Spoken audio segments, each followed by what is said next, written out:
Hoje a Alesp Conecta recebe o Dr. Tiago Biaki, oncologista clínico do Hospital Sírio-Libanês e do ICESP. Ele fala sobre a campanha do Novembro Azul, sobre prevenções do câncer de próstata. Fique agora com a íntegra da entrevista. O tema do nosso programa é um tema muito importante. A gente vai falar de Novembro Azul, câncer de próstata. Atenção, homens que estão ouvindo aqui a gente pela rádio, vendo a gente pela web. A gente conversa hoje, o nosso convidado é o Dr. Tiago Biaki, oncologista clínico, trabalha no Hospital do Sírio-Libanês e também no ICESP da USP, especialista no tema. Doutor Tiago, obrigada pelo convite. Vamos conversar um pouquinho sobre o Novembro Azul, câncer de próstata, que é uma coisa que às vezes ainda tem muita coisa velada nisso, né? Obrigada, bem-vindo. Antes de mais nada, obrigado pelo convite. É uma doença cheia de tabus, né, Julie? A gente sabe que a incidência ela aumenta, essa incidência ela aumentou muito na década de 80 aí com o surgimento do PSA e desde então com o envelhecimento da população.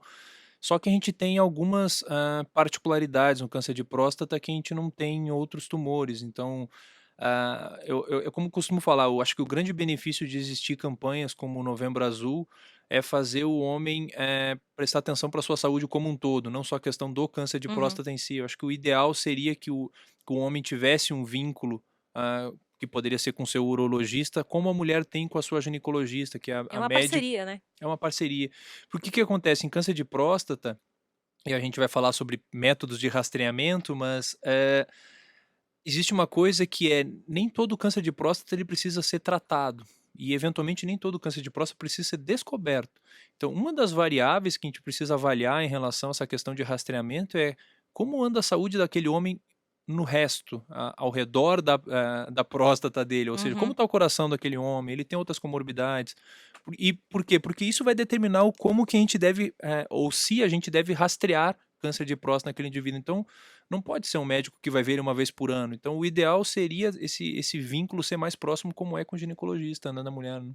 E conta para quem ainda não conhece muito, todo mundo sabe que Novembro Azul é relacionado ao câncer de próstata, virou o senso comum e tal, mas aonde ele surgiu, doutor? Conta como é que a gente chegou nele.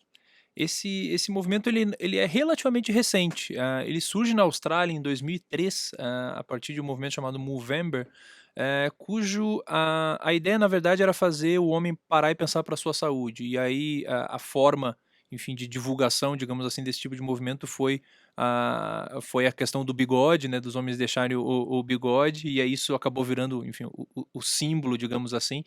E o porquê de escolher o mês de novembro, porque o dia 17 de novembro ele já é o mês, o dia mundial de combate ao Uhum, câncer de próstata. Então, a ideia foi estender e fazer com que esse mês, que virou o Novembro Azul, sim. fosse um mês de conscientização do câncer de próstata, mas também da saúde do homem como um todo, né? O senhor falou agora há pouco uma coisa interessante que eu não imaginava, que nem todo câncer de próstata precisa ser tratado. Como é que funciona isso? Porque às vezes as pessoas falam: "Nossa, mas a gente precisa tomar cuidado porque o câncer, câncer". Câncer já é uma palavra que ninguém gosta. Antigamente eu lembro que meus avós não gostavam de falar a A palavra, palavra, né. a doença, A né? doença, falavam a doença, não falavam o nome, né, porque já é uma coisa pesada. Como é que funciona, para quem não entende, essa questão do tratamento, tem que tratar, não tem que tratar, funciona o tratamento, não funciona? Câncer de próstata, de uma forma geral, é uma doença muito heterogênea. A gente fala de um grupo de tumores onde o tratamento ele sempre precisa ser feito, porque é uma doença extremamente agressiva, e a gente tem um grupo de tumores de uma doença muito indolente, Uhum, que dependendo da idade que aquele homem se encontra e das condições de saúde dele, aquele eventualmente seria um tumor que não precisaria ser descoberto. Para você ter uma ideia, se a gente pegar a partir dos 65, 70 anos e retirasse a próstata de um homem com 80 anos, a gente teria 80% de chance de ver câncer de próstata naquela próstata. E muitas vezes aquele homem não está sentindo absolutamente uhum. nada, aquele tumor não precisaria ser descoberto. Então, a gente fala disso principalmente porque a gente está falando de tratamentos que trazem alguns alguma perda de qualidade de vida, né, a gente está falando de, tirar a testosterona desse homem, Uhum. eventualmente operá-lo, causar, eventualmente impotência sexual, incontinência urinária e eventualmente numa doença que primeiro não precisaria ser tratada ou eventualmente não precisaria ser descoberta. Em alguns casos o que a gente faz, e aí depende de uma série de critérios em relação à avaliação de risco, é uma vez feito o diagnóstico, eu observo. Tá. Eu observo, a gente vai repetindo os exames, se eventualmente aquela doença se mostrar um pouco mais agressiva, bom, a gente vai tratar. Se não, segue observando. Isso é uma possibilidade em câncer de próstata. Isso eu não imaginava, quer dizer, nós que estamos no senso comum, não estamos no dia a dia, pensamos: "Poxa, vai lá e tratar, é porque tem algo que possa levá-lo a óbito, enfim, alguma coisa". Então, presta atenção, ô camarada que está escutando esse programa, tá vendo, né, tem que ir lá para o seu urologista. Como nós mulheres temos uma relação muito próxima com as nossas ginecologistas, geralmente, por exemplo, a minha ginecologista é minha ginecologista há 15 anos, eu tenho 36.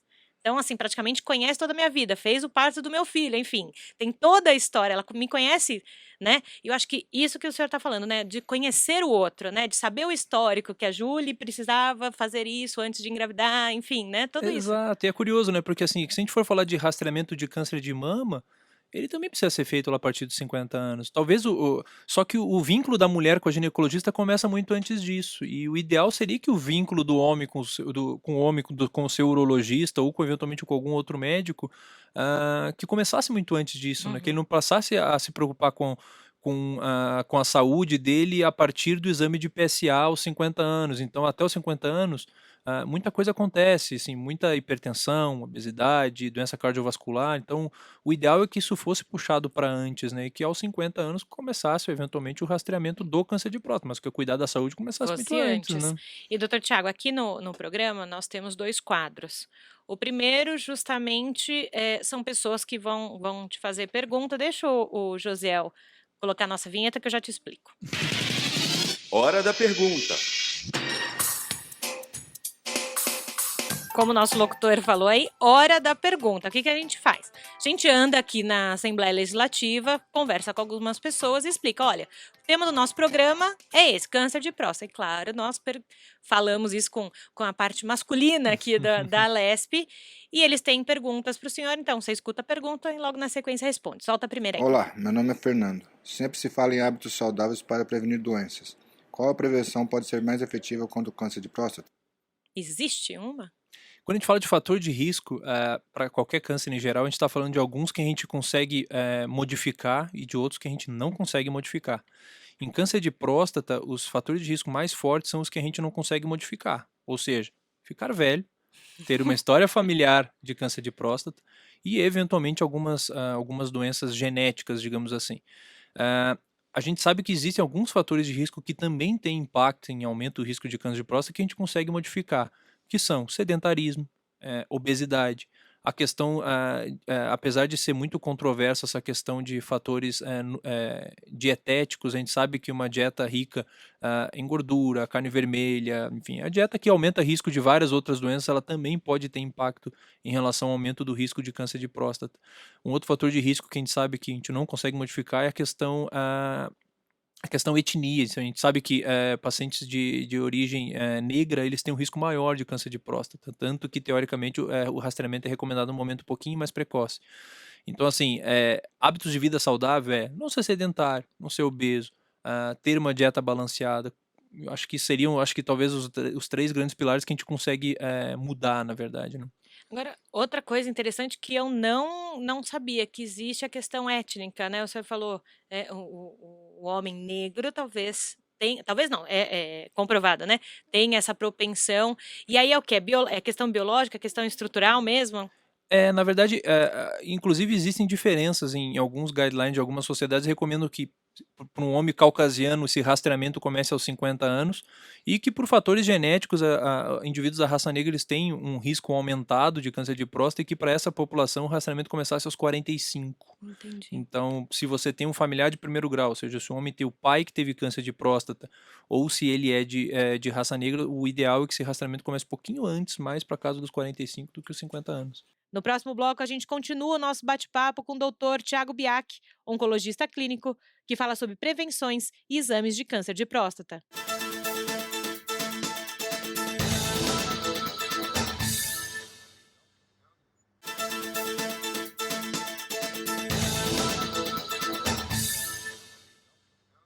Estamos de volta com o seu Alesp Conecta, conversando com o Dr. Tiago Biak, que é oncologista, falando sobre câncer de próstata nesse Novembro Azul. Respondeu a primeira pergunta do nosso quadro Hora da Pergunta. Falta a segunda pergunta, né, Josiel? Manda aí para ele. Olá, doutor. Eu sou o Sérgio.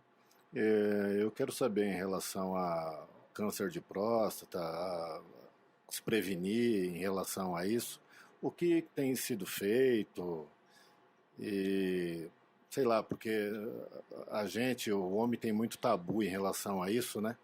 E, enfim, estou querendo saber o que tem sido feito para melhorar essa situação para a gente, nós homens. Você viu que até na hora de fazer a pergunta, a pessoa vai lá assim, "Ops, Não eu não vou fala, né? falar, não Não vou falar fala. qual que é."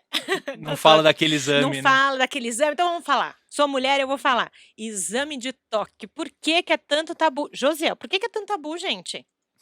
Não é. É engraçado, porque assim, por uma questão conceitual, quando ele fala prevenção, bom, prevenção é aquilo que a gente está falando no bloco anterior, Sim. né? Não ser sedentário, não ser obeso, fazer uma... Agora, quando a gente fala de rastreamento, a gente está falando de detectar muito no começo uma doença, que é o que a gente consegue com câncer de próstata. E aí existe essa questão do tabu. Por que o toque retal? Por que esse tipo de manobra? Na verdade, a próstata lá no homem, ela está grudada no reto do homem. Ela fica na parede anterior do reto, ela é completamente acessível no toque retal. Tem uma campanha publicitária recente que fala, enfim, é uma manobra de 7 segundos. Uma vez por ano, 7 segundos é que pode mudar a vida daquele homem. E mesmo quando a gente fala de outras estratégias, assim, o que é recomendado em termos de rastreamento de câncer coloretal?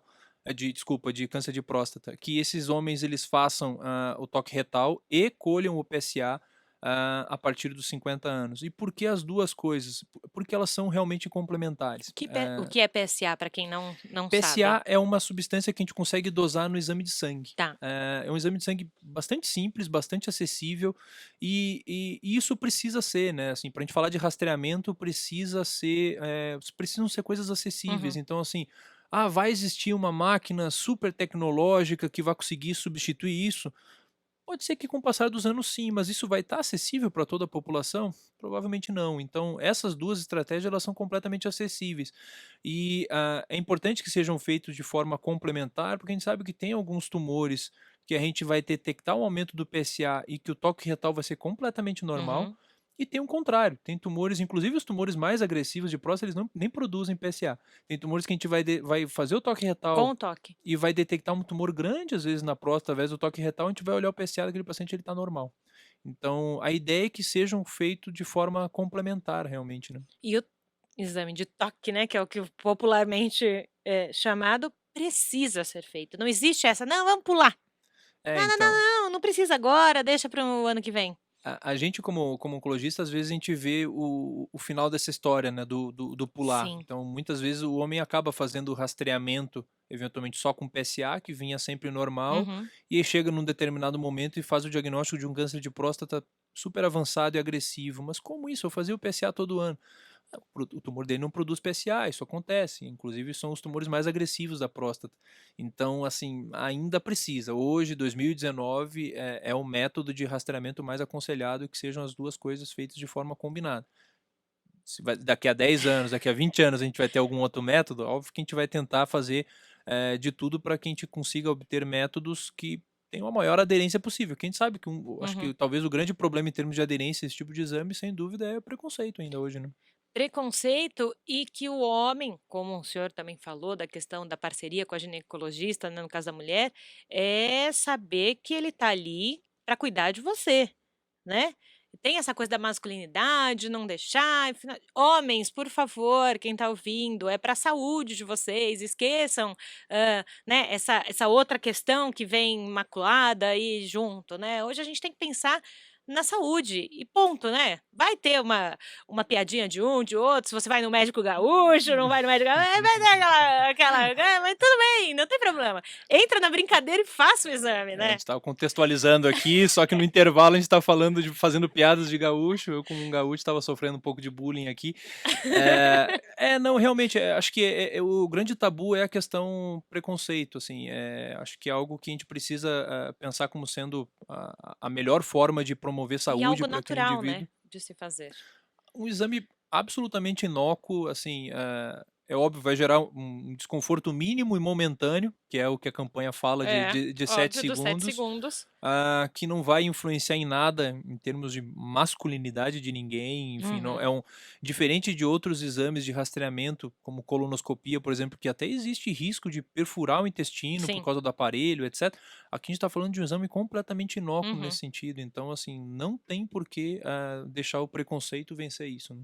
Então, é isso. Esse é o recado do nosso Alesp Conecta. Homens, vão, façam a sua prevenção, façam o exame, porque é melhor os 7 segundos do que você depois ter um problema mais à frente. Doutora, a gente estava falando de realidades, você estava falando, né, se daqui a algum tempo tiver alguma máquina que faça esse serviço para o oncologista e tudo mais, se toda a população vai ter acesso. O senhor trabalha em 2 realidades, né, no Hospital Sírio-Libanês e também no ICESP lá na USP. Como é que você vê as 2, não estou dizendo dos atendimentos, mas como é que você vê essas 2 realidades que a gente tem o tratamento particular, o tratamento público, como é que ainda funciona esses dois olhares aqui no Brasil? A gente, de uma forma geral, quando a gente fala de câncer em si, no cenário no Brasil, a gente vê que no sistema público o diagnóstico é avançado, infelizmente, na maciça maioria das vezes. De uma Uhum. forma geral, quase 80% dos pacientes do sistema público, eles fazem um diagnóstico de um câncer na fase avançada, e não é diferente em câncer de próstata. Principalmente por causa do acesso a exames. A gente está Uhum. falando de por exemplo, já existe há algum tempo a questão da lei dos 60 dias. Uma vez feito o diagnóstico de qualquer câncer, esse paciente precisa ser tratado em Em 60 60 dias. dias. Só que o nosso problema é antes, né? O nosso problema muitas vezes não é o feito o diagnóstico começar a tratar em 60 dias. O nosso problema é que esse homem não consegue ter acesso ao diagnóstico. Então a Uhum. gente vê muitas vezes as pessoas perambulando Precisa posto do de princípio, saúde, né? exato, durante meses, às vezes poucos anos. E acho que essa é a nossa grande barreira. Agora, recentemente, a gente teve, enfim, a aprovação da lei dos 30 dias, né, Tá. para fazer o exame em até 30 dias, se for um exame para detecção de câncer. Eu acho que esse é o fundamental, assim, é uma regra básica que a gente tem em oncologia, é que o diagnóstico mais precoce vai oferecer uma maior chance de cura para aquele indivíduo. Isso é, sem dúvida, uma lei que vale muito em oncologia e que realmente é uma discrepância muito grande entre o sistema público e o sistema privado, infelizmente. Infelizmente, a gente está dentro de uma casa parlamentar que aprova e produz essas leis, então também eu tenho certeza que aqui na casa, majoritariamente, são homens, né? E Com que certeza. vão pensar com carinho e que eu sei que estão antenados com esse tema. Tem muitos deputados aqui antenados com o tema de saúde e que vão escutar o nosso programa, vão pensar com carinho também essas questões do serviço público e o serviço privado. A gente conversa com o Dr. Tiago, que é oncologista, a gente está falando do Novembro Azul, câncer de próstata, e a gente tem outro quadro aqui no nosso programa. Esse é para deixar o Isso é surpresa, senhor, não? senhor, ele tem Esse quadro 34, é eu tenho 30. surpresa, né? Esse é surpresa, é justamente. É, Esse não esse foi quadro ensaiado. não foi ensaiado, mas é tranquilo, quer ver? Bota aí. Ping pong, ping pong, ping pong, ping. O Josiel não colocou o microfone dele ali porque ele não quer falar hoje, mas quase todo mundo faz essa cara que o Dr. Tiago fez, né? Assim, o que eu vou ter que responder? Que uma coisa é a gente falar para assessor de imprensa, para ele, assim, olha, a gente vai falar sobre câncer de próstata, mas você acha que a gente ia contar tudo aqui, doutor? Não, né? Ele ficou sem graça, mas tudo bem. Ó, quem tá vendo Ó o pela bullying, ó o câmera, bullying. sem bullying, doutor, por favor. Não, mas um ping-pong é pra gente conhecer um pouquinho do Tiago, Opa, não o doutor. Né? maravilha. Porque o doutor já falou aqui como funciona, onde trabalha, falou toda a parte técnica, né, da entrevista. Então, para a gente conhecer o profissional. Né?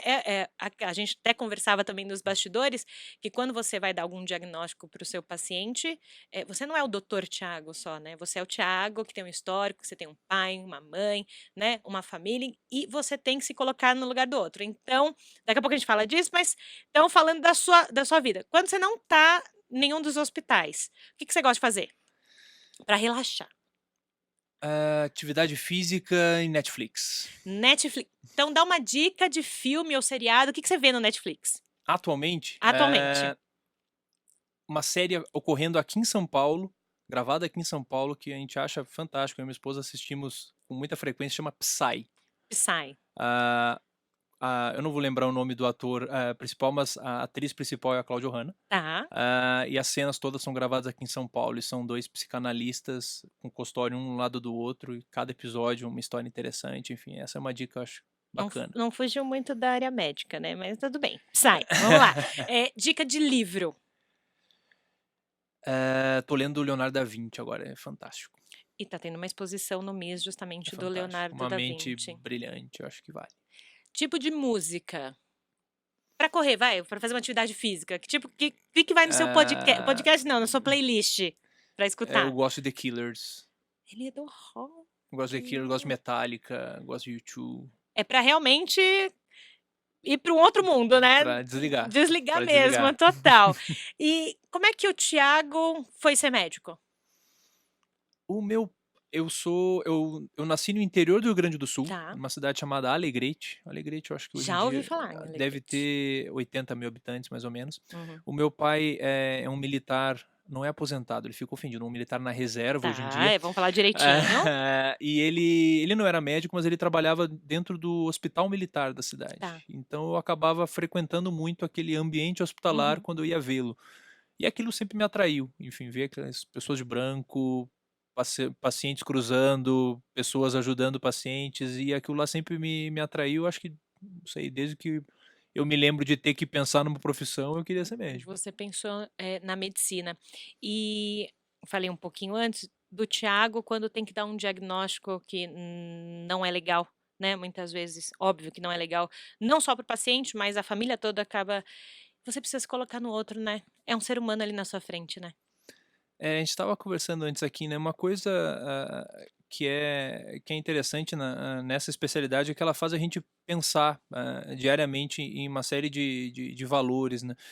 E é diferente você dar esse tipo de diagnóstico para um paciente de 70 anos que fumou e bebeu a vida inteira e que, no fundo, ele se sente um pouco culpado por aquilo, e falar isso para uma mulher de 36 anos que fez o diagnóstico de um câncer de mama e que não tem, entre aspas, culpa de estar passando por aquilo ali. Aquela pessoa, ela passa por uma fase de revolta com aquele diagnóstico. Então, assim, acho que vai muito além de simplesmente dizer o que está escrito naquela folha de papel, né? Você fazer todo o preparo, preparar todo o terreno para explicar o que está acontecendo e quais que são os próximos passos, acho que é a tarefa realmente do dia a dia ali. O Alesp Conecta de hoje conversou com o Dr. Thiago Biak, oncologista clínico, sobre prevenções e câncer de próstata. Até o próximo Alesp Conecta.